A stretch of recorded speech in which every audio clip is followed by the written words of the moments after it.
Je cède maintenant la parole à Madame la députée de Sainte-Rose, qui est également adjointe parlementaire à la ministre de l'Immigration et des Communautés culturelles. Alors, Madame la députée, pour votre première intervention. Monsieur le Président, je suis tout à fait fébrile, excitée et heureuse de prendre la parole pour la première fois aujourd'hui. J'aimerais débuter ma première intervention en vous félicitant tout d'abord pour votre élection à titre de président de cette Assemblée. J'ai pu constater, en siégeant depuis peu, à quel point votre rôle exige tact, doigté et fermeté. Nul doute que vos compétences à cet égard contribueront à faciliter les échanges en favorisant des débats respectueux et dignes de la responsabilité qui nous incombe à titre de parlementaires. Le 4 septembre dernier, les gens de Sainte-Rose m'ont fait le très grand honneur de m'élire pour les représenter à l'Assemblée nationale. Je tiens à les remercier sincèrement de cette importante marque de confiance à mon égard.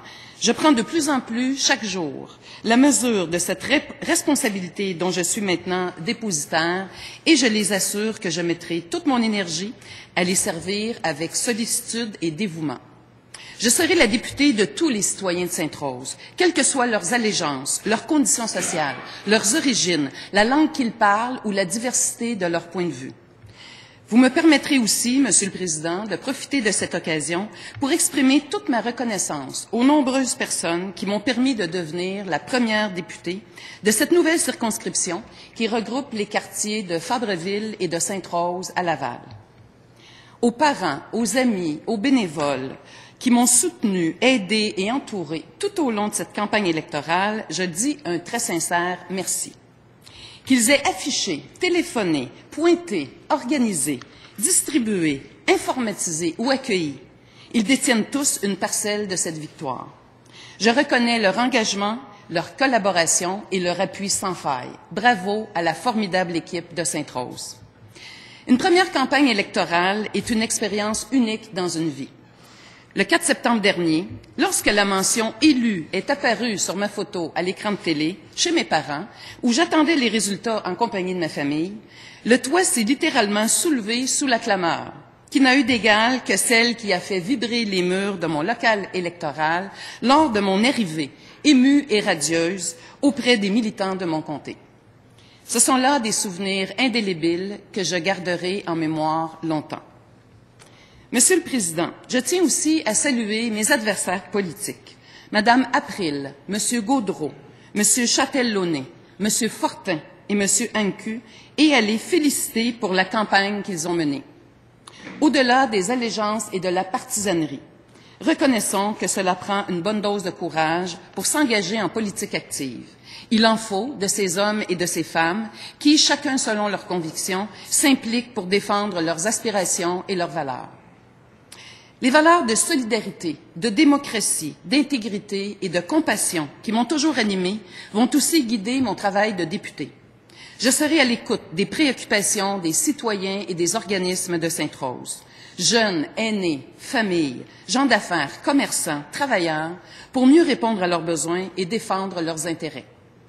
Je ferai de l'accès aux soins de santé de première ligne, du développement des soins à domicile et de l'accroissement de la richesse individuelle et collective qui passe par l'éducation, l'économie et l'emploi des priorités. Je travaillerai avec la communauté pour mettre en place et soutenir des mesures visant à contrer le décrochage scolaire, notamment le programme musical qui fait la fierté de notre communauté. Je travaillerai à l'amélioration de la qualité de vie des familles de Sainte-Rose en favorisant pour chaque enfant, l'accès à une place en service de garde. Je travaillerai en étroite collaboration avec tous les intervenants pour favoriser le développement du transport collectif dans une réelle perspective de développement durable en vue de diminuer le flot de circulation locale qui mine la qualité de vie et porte atteinte à la santé des gens de mon comté et de tous les Lavallois. Je collaborerai aux initiatives visant à protéger les boisés et les milieux humides. Je collaborerai aussi avec une importante organisation de mon comté, l'Association des résidents de Champfleury, qui contribue, par le dynamisme et la qualité de ses actions, à développer un sentiment d'appartenance et à favoriser des échanges citoyens répondant aux besoins des familles. Je travaillerai avec les entreprises lavalloises pour les soutenir dans leur développement et favoriser ainsi la vitalité de notre tissu économique régional. Je miserai sur l'expression de notre identité en favorisant la vitalité des arts et de la culture et en mettant tout en œuvre pour contrer l'anglicisation de Laval et protéger notre langue. Il est important de reconnaître les artistes, les artisans et les travailleurs culturels, et je tiens notamment à souligner la grande contribution au développement de notre collectivité des artistes et artisans de Sainte-Rose. À titre de députée, je serai à l'écoute des besoins et des attentes du milieu des arts et de la culture, en vue de développer une identité culturelle lavalloise de plus en plus forte. Monsieur le Président, certains de mes collègues me connaissent bien, d'autres un peu moins. Alors, permettez-moi de prendre quelques instants pour me présenter. Tout d'abord, s'il y avait des curieux qui souhaitaient connaître mon âge, le fait que je sois née à Laboratlouf vous en donnera certainement une bonne indication. En effet, les plus anciens se souviendront de l'appellation, quand même pleine de charme, de ce village situé en bordure de la rivière des Prairies, fusionné quelques années plus tard avec d'autres pour créer la ville de Laval. Ce n'est donc pas d'hier que je côtoie les Lavallois. Je suis née, j'ai été élevée à Laval et j'y vis encore. J'étais de la toute première cohorte d'étudiants qui inaugurait cette année-là le nouveau bâtiment du Cégep Montmorency. J'ai donc été une témoin privilégiée de l'évolution de Laval. J'ai vu son paysage changer.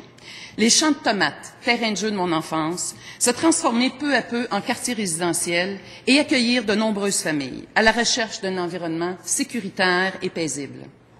Ces familles ont pris racine et forment maintenant des communautés bien vivantes, désireuses de contribuer au développement de leur collectivité, mais qui doivent aussi composer au quotidien avec différents défis, notamment des horaires chargés, qui génèrent parfois des difficultés d'accès aux services publics, qu'on pense aux services de garde, aux services de santé, aux transports en commun. Je suis animée d'une volonté d'engagement auprès des membres de ma communauté lavalloise. J'ai envie de mettre toutes mes énergies à favoriser le mieux-être collectif. Je me sens interpellée par ce que vivent mes concitoyens. Je ne peux demeurer indifférente lorsque je vois des jeunes pleins de talent, pleins de potentiel, décrochés de l'école sans avoir obtenu de diplôme. Je ne peux demeurer indifférente lorsque je vois des personnes âgées qui ne sont pas traitées dignement. Je ne peux être indifférente lorsque notre économie ne donne pas son plein potentiel et que des milliers d'emplois sont perdus ou ne sont tout simplement pas créés, faute d'un plan économique solide et consistant pour le Québec. Voilà pourquoi, entre autres, j'ai choisi de joindre les rangs du Parti québécois, le seul parti porteur d'un réel plan d'action favorisant la croissance économique pour les années à venir. Autant comme militante syndicale qu'à titre de gestionnaire en développement économique et en développement de la main-d'œuvre, ce qui m'anime depuis plus de 20 ans peut se résumer en un seul mot, l'emploi. Ça m'anime parce que j'ai la profonde conviction que c'est à travers la création d'emplois de qualité que nous pourrons collectivement atteindre la prospérité, que les familles québécoises, comme celle de mon comté de Sainte-Rose, pourront prétendre à une qualité de vie enviable, que notre société pourra à la fois répondre aux besoins des personnes les plus démunies et se donner les moyens de répondre aux grands défis économiques des années à venir. Ça m'anime parce que je pense que la perspective de pouvoir occuper un emploi stimulant peut contribuer à motiver nos jeunes à rester à l'école. Pour demeurer compétitive, pour être en mesure de créer de la richesse, afin de mieux la partager par la suite, pour assurer leur positionnement concurrentiel, nos entreprises créatrices d'emplois doivent aussi pouvoir miser sur le savoir-faire d'une main-d'œuvre compétente et formée. Et quand on parle de savoir-faire, au Québec, nous savons. Nous savons innover au Québec. Nous savons les monter, nos moteurs d'avion.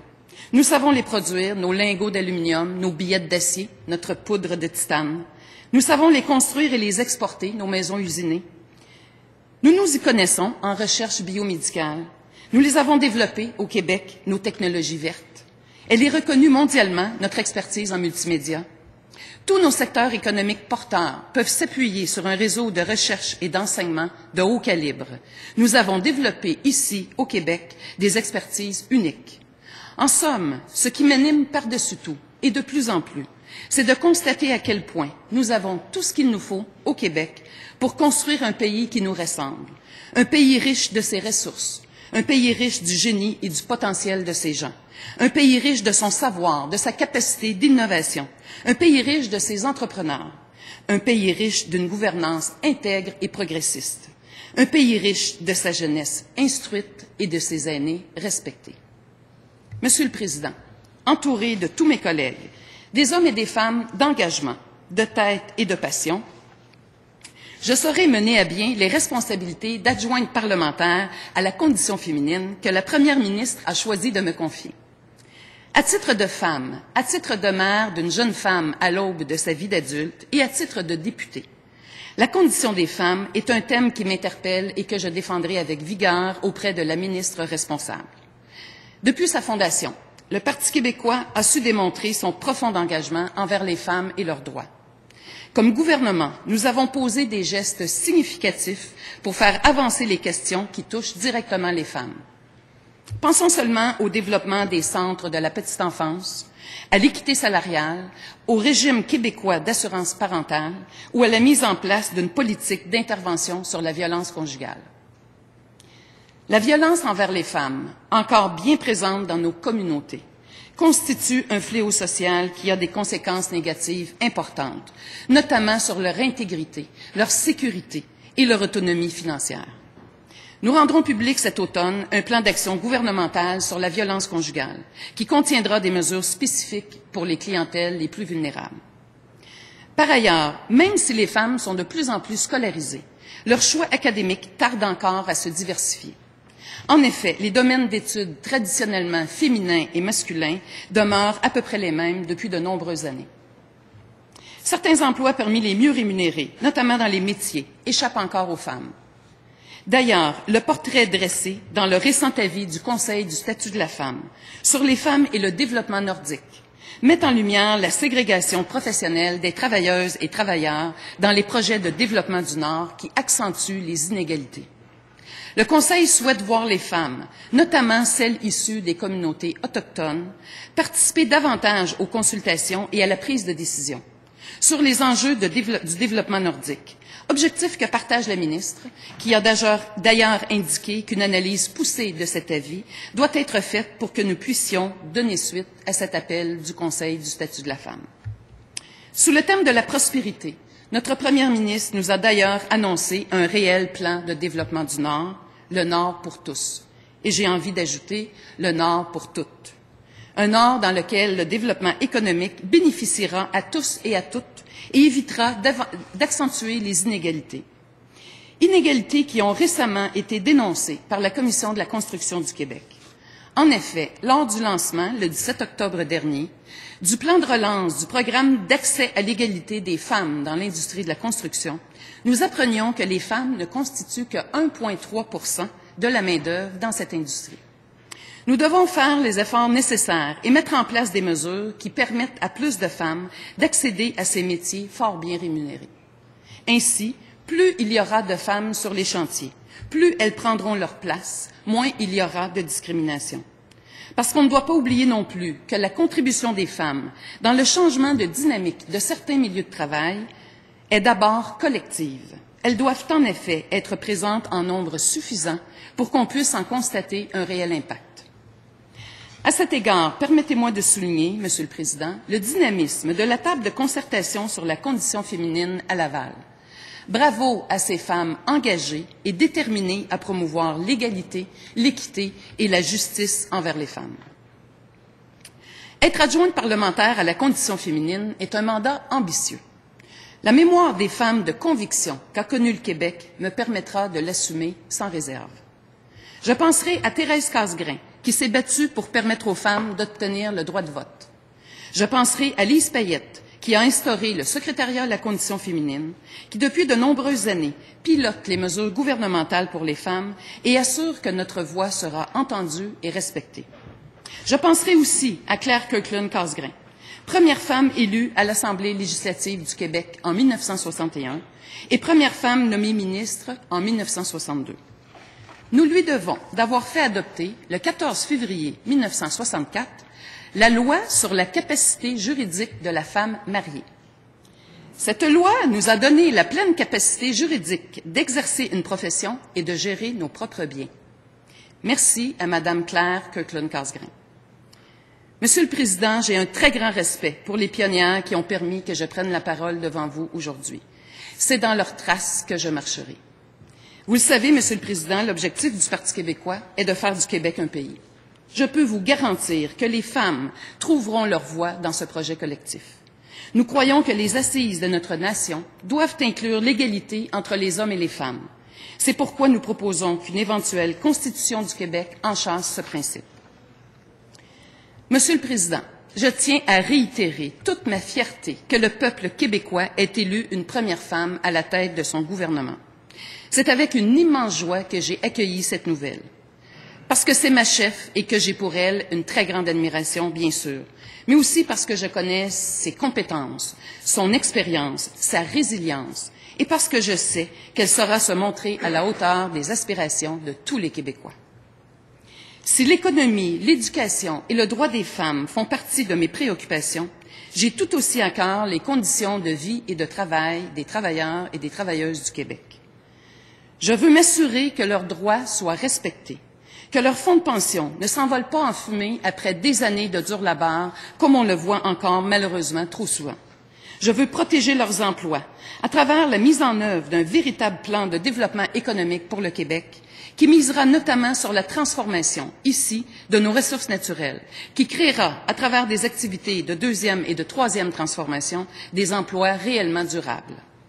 C'est pourquoi j'ai été véritablement réjouie d'entendre notre première ministre dire qu'elle souhaite jeter les bases d'une économie durable et solide et que notre gouvernement agira sur 3 fronts.